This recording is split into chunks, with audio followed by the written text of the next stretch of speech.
Good afternoon students, my name is Deepak Khanna. और हमने पिछली क्लास में एक्सरसाइज 3.1 क्लास 10th की स्टार्ट की थी, जिसमें हमने पहला क्वेश्चन के दोनों पार्ट्स किए थे। तो आज हम क्लास सेकंड में यानी कि चैप्टर 3 की क्लास सेकंड को देखेंगे और इसका क्वेश्चन नंबर 2 करेंगे। ठीक है, थोड़ा सा इसका रिवाइज करा देता हूँ मैं। हमने कल पढ़ा था कि आपको इस तरीके से दो समीकरणें दी गई होगी। ठीक है, आपको इक्वल में 0 लेके चलना है। ठीक है, अगर कोई डिजिट उधर लिखी गई होगी तो आपको उसको इस तरफ ले आना है, उसके सिंबल के अकॉर्डिंग। सिंबल चेंज हो जाता है। ठीक है, अब देखो एक इक्वेशन ऐसी होगी और दूसरी ऐसी होगी। x का जो गुणांक होगा उसको a1 कहेंगे, y का जो गुणांक होगा उसको b1 कहेंगे और अचर पद को c1 कहेंगे। ऐसे यहाँ पे नीचे वाली जो सेकंड वाली होगी उसके x में जो गुणांक होगा उसको a2, y की जो गुणांक होगा उसको b2 और अचर पद को c2 कहेंगे। अगर यहाँ पे माइनस है इक्वेशन में तो माइनस के साथ लिखेंगे। तो अगर ये कंडीशन बनती है a1 upon a2 does not equal to b1 upon b2, by chance ये समझ लो आप, अगर यही दोनों इक्वल नहीं आए तो आपको c1 और c2 चेक करने की भी जरूरत नहीं है। अगर ये दोनों बराबर आ जाए फिर तीसरा चेक करेंगे। ठीक है, अगर तीनों बराबर आ जाए तो रेखाएं समपाती हो जाएगी, दो बराबर है तीसरा बराबर है तो समांतर हो जाएगी। अगर स्टार्टिंग में दो ही बराबर नहीं आए तो c1 c2 चेक नहीं करेंगे और उस केस में रेखाएं प्रतिच्छेदी रेखाएं हो जाएगी। ठीक है, तो आइए क्वेश्चन है, अनुपातों a1 upon a2, b1 upon b2 और c1 अपॉन c2 की तुलना कर ज्ञात कीजिए कि निम्न समीकरण युग्म द्वारा निरूपित रेखाएं एक बिंदु पर प्रतिच्छेद करती है, समांतर है अथवा समपाती है। आपको बताना रेखाएं प्रतिच्छेदी है, समांतर है या समपाती है। तो कैसे करेंगे, देखो पहला क्वेश्चन है 5x minus 4y plus 8 equal to 0, 7x plus 6y minus 9 equal to 0। मैंने क्या बोला, जो पहले नंबर पर होंगे वो a1 b1 c1 होंगे। ठीक है, तो यहाँ से इसका सॉल्यूशन देखो, ये सॉल्यूशन यहाँ से शुरू कर देते हैं इसका। तो यहाँ से जो आएगा a1 इक्वल टू कितना आएगा 5, b1 इक्वल टू कितना आ जाएगा माइनस के 4 और c1 इक्वल टू कितना आ जाएगा 8। ऐसे सेकंड वाली इक्वेशन देखो, वहाँ पे a2 इक्वल टू आ जाएगा 7, b2 equal to 6 and c2 equal to minus के 9। ये a1 b1 c1 a2 b2 c2 ऐसे आएंगे। आप क्या करनी है, अनुपातों की तुलना कर रही है। ठीक है, अनुपातों की तुलना क्या करनी है, आपको लिखना है a1 अपॉन a2। a1 कितना है 5 और a2 कितना है 7, छोड़ देना यहाँ पे। ऐसे आपको निकालना है b1 अपॉन b2, b1 कितना है -4 और b2 कितना है 6। कैंसिल करो, देखो 2 से कैंसिल हो गया 2 टाइम और ये 2 से कैंसिल हो गया 3 टाइम। सिंपल सी बात है, ये 5/7 और ये 2/3 है। बाई चांस डिवाइड करके इक्वल भी आ जाए, मान लो थोड़ी देर के लिए, लेकिन ये पॉजिटिव है और ये नेगेटिव है, कभी भी इक्वल नहीं हो सकते। एक प्लस में नंबर और एक माइनस में नंबर हो, वो कभी भी इक्वल नहीं हो सकते। ठीक है, तो यही दो इक्वल है तो c1 c2 उस केस में आपको चेक नहीं करना है। तो आपको लिखना है a1 therefore a1 upon a2 does not equal to b1 upon b2। और जब ये दोनों इक्वल नहीं होता तो आप तो प्रतिच्छेदी है, समांतर है तो समपाती है। ये वाला केस बना ऊपर वाला, तो आप बोल सकते हो प्रतिच्छेदी रेखाएं। तो आप क्या बोलोगे, प्रतिच्छेदी रेखाएं।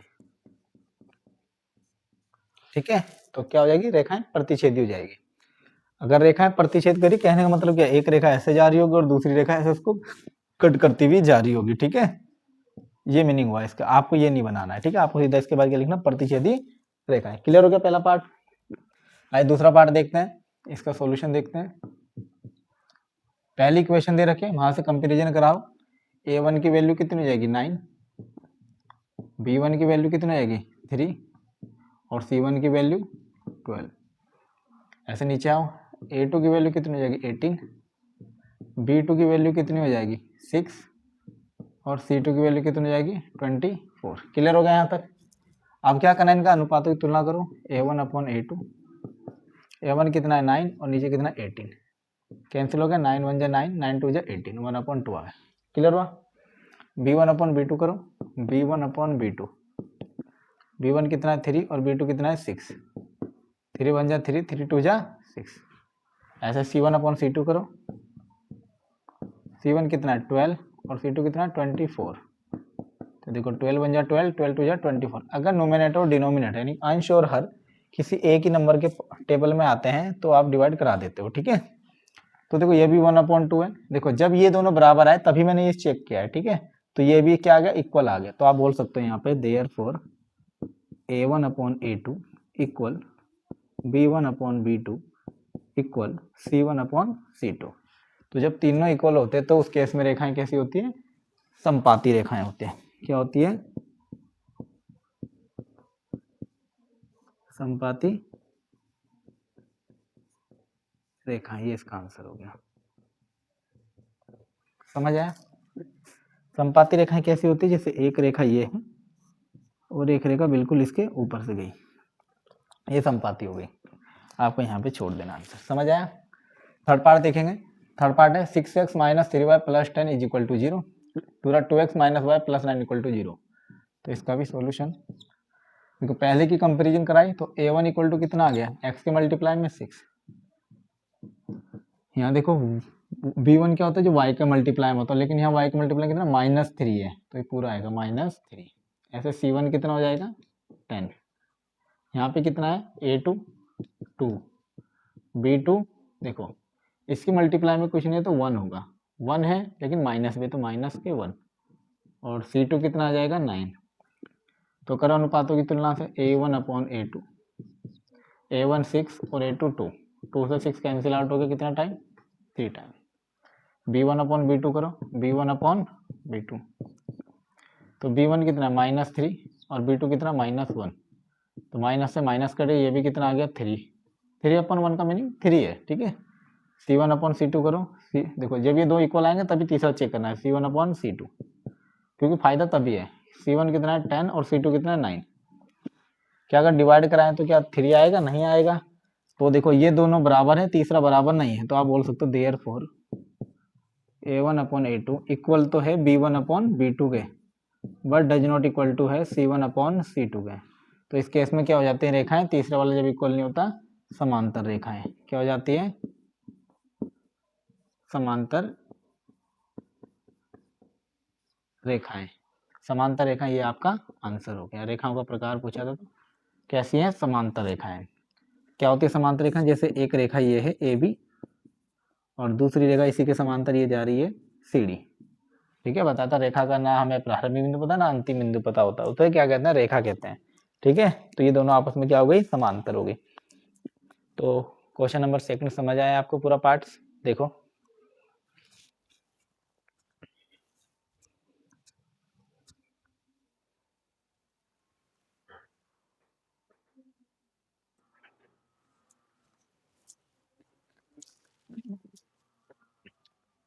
तो आइए इसका क्वेश्चन नंबर 3 करते हैं, क्वेश्चन नंबर 3। तो क्वेश्चन नंबर 3 आपको बोला गया है कि अनुपातों a1/a2, b1/b2 और c1/c2 की तुलना कर ज्ञात कीजिए कि निम्न रैखिक समीकरण के युग्म संगत है या असंगत है, कंसिस्टेंट या इनकंसिस्टेंट आपको बताना है।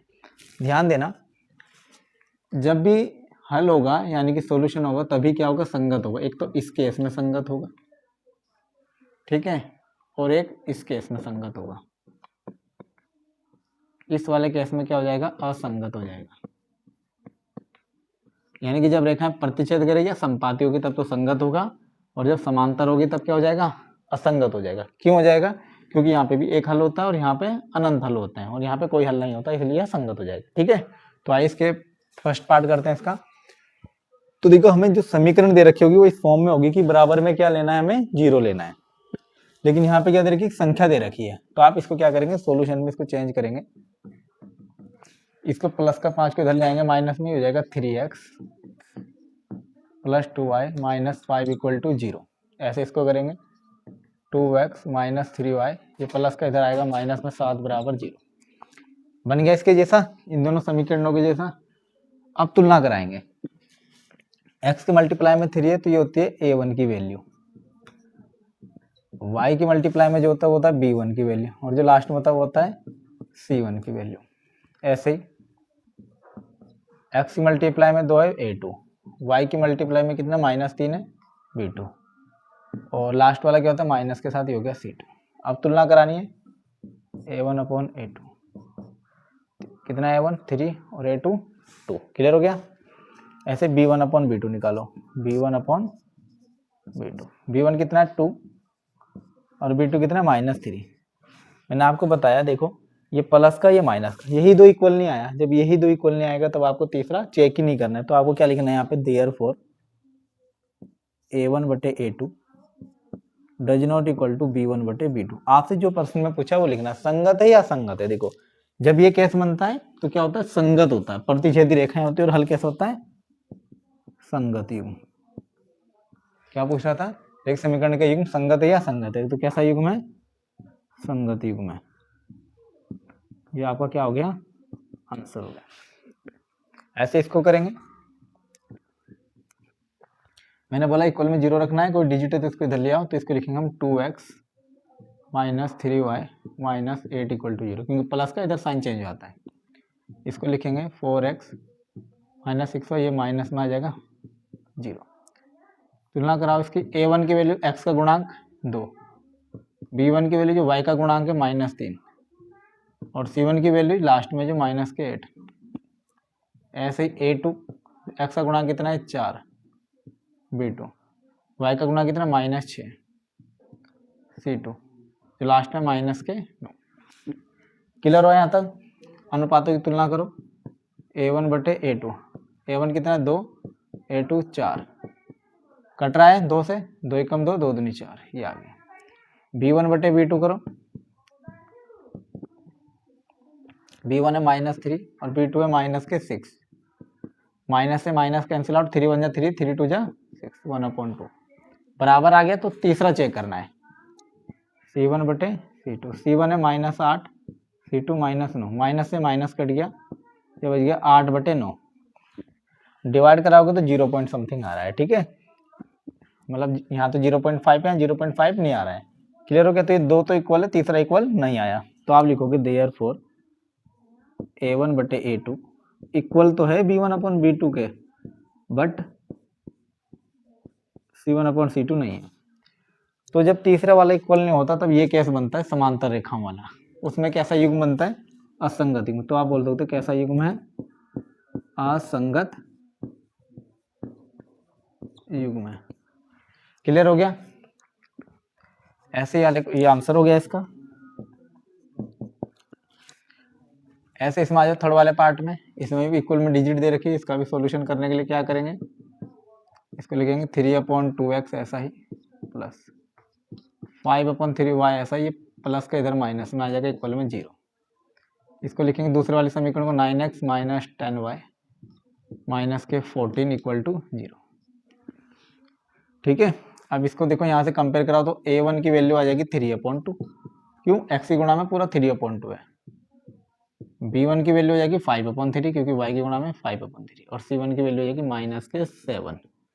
क्लियर हो गया। ऐसे ही a2 की जो वैल्यू हो जाएगी वो क्या हो जाएगी 9, b2 की जो वैल्यू हो जाएगी -10, क्योंकि माइनस है, और c2 की जो वैल्यू हो जाएगी वो हो जाएगी -14। क्लियर हो गया। यहाँ तक वैल्यूज रखी आपने। अब अनुपातों की तुलना कराओ, a1/a2, a1 कितना है 3/2 है, ये मेन अपॉन आ गई, कितना है 9, 9 के नीचे कुछ नहीं तो 1 लिख दो। जब इस तरीके की सिचुएशन होती है a/b और c/d, तो सबसे नीचे वाला सबसे ऊपर से करता है और ये आपस में करते हैं, यानी कि हो जाता है a × d और ये होता है b × c, या इसको समझ लीजिए उल्टा हो जाती है। आप ऐसा समझ लो इसको, a/b है, c/d है, ये उल्टा हो जाएगा, ये ऐसा हो जाएगा a/b इंटू करेगा d/c, ये उल्टा हो जाता है इधर, ऐसे समझो चाहे ऐसे समझो, ठीक है। तो सबसे नीचे वाला सबसे ऊपर जाएगा, तो ये हो जाएगा 3 × 1 और ये जाएगा 2 × 9। तो देखो 3 × 1 = 3 और 3 × 3 = 9, 3 बार ऊपर गया, 1 ही कम 1 और 2 × 3 = 6, 1/6। ऐसे b1/b2 करो,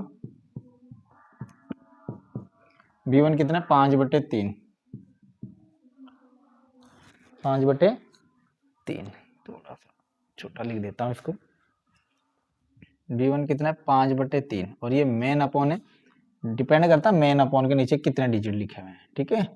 तो अब कितना है यहाँ पे, b2 कितना -10, इसके नीचे भी कुछ नहीं है, 1 ले लो।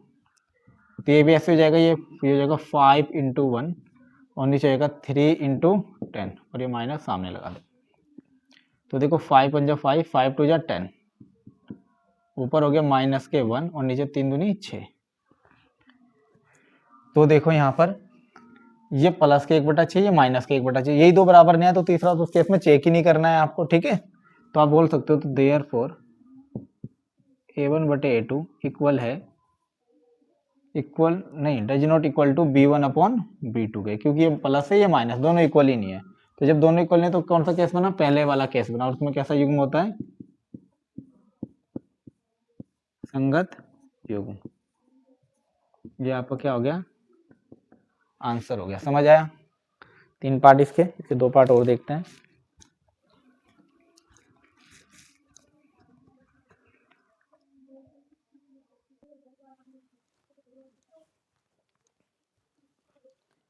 तो देखिए इसका पार्ट 4 देखिए, इसका पार्ट 4 क्या है, आपको ये बोला गया है, देखो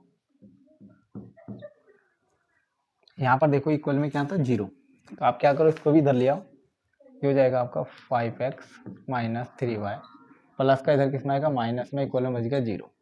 सेम यहाँ पे ये प्लस के 6y, ये माइनस का इधर किसमें आएगा प्लस बराबर 0।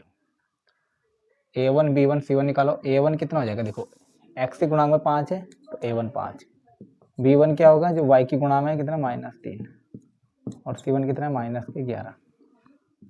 ऐसे a2 निकालो, a2 का जो x के गुणा में -10, b2 निकालो, b2 कितना हो जाएगा 6 और c2 22। तुलना कराओ,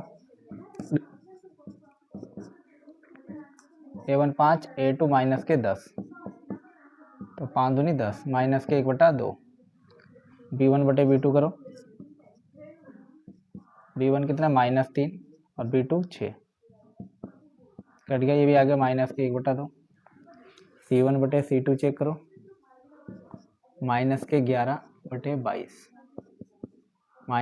सॉरी नहीं कट रहा है, 11 से 22 कट के 2 बार, 11 कम 11, 11 दूनी 22, तीनों इक्वल आ गया। तो आप बोल सकते हो therefore a1 a2 equal b1/b2 equal c1/c2, तीनों इक्वल है, तीनों इक्वल है तो क्या बनता है, संगत युग्म बनता है। तो कैसा युग्म है, संगत युग्म, कंसिस्टेंट, ठीक है। ऐसे इसको करेंगे तो ये प्लस में इधर इसको माइनस में होगा 4/3x प्लस 2y माइनस के 8 बराबर 0। इसको करो 2x प्लस 3y माइनस के 12 बराबर 0। निकालो a1 b1 c1, a1 हो गया 4/3, b1 हो गया आपका 2 और c1 हो गया माइनस के 8। ऐसे a2 हो गया आपका 2, b2 हो गया जो y की गुणा में 3 और c2 हो गया लास्ट वाला माइनस के 12। तुलना कराओ a1/a2, a1 कितना 4/3 मेन अपन कितना 2 बटे में 1 ले लो, ये सबसे ऊपर जाएगा 4 गुणा 1 और इन दोनों क्या होगा 3 गुणा 2। इसको यहाँ सोल्व कर दो, 2 से 4 कट गया 2 बार, कितना बच गया 2/3। b1/b2 निकालो, b1 है 2 और b2 है 3, दोनों बराबर आ गया अभी। तो तीसरा चेक करना है c1/c2, c1 कितना माइनस के 8, c2 है माइनस के 12, माइनस से माइनस कट गया, 4 से 8 कटा 2 बार, 4 से 12 कटा 3 बार, ये भी कितना आ गया 2/3। तो आप बोल सकते हो देयरफॉर तीनों बराबर हैं, a1/a2 b1/b2 इक्वल है c1/c2, तीनों इक्वल है। तो जब तीनों इक्वल हैं तो कौन सा युग्म बनता है, संगत युग्म बनता है, संगत युग्म। तो ये इसका आंसर हो गया। तो स्टूडेंट्स आज हमने क्लास 10th की मैथ एक्सरसाइज 3.1 के 2 क्वेश्चन देखे, क्वेश्चन नंबर 2 और क्वेश्चन नंबर 3, तो जिसमें हमें अनुपातों की तुलना करके ये बताना था, क्वेश्चन नंबर 2 में बताना था कि रेखाएं किस प्रकार के, प्रतिच्छेदीय, समांतर या संपातीय। क्वेश्चन नंबर 3 में बताना था युग्म संगत है या असंगत है। आपको ये वाले पोर्शन याद करना पड़ेगा, उसके अकॉर्डिंग आप बता पाओगे, ठीक है। तो थैंक यू, चैनल को लाइक करें, शेयर करें और सब्सक्राइब करें ताकि मैं इसके अगली वीडियो में पूरी एक्सरसाइज को सॉल्व करा दूँ। Thank you.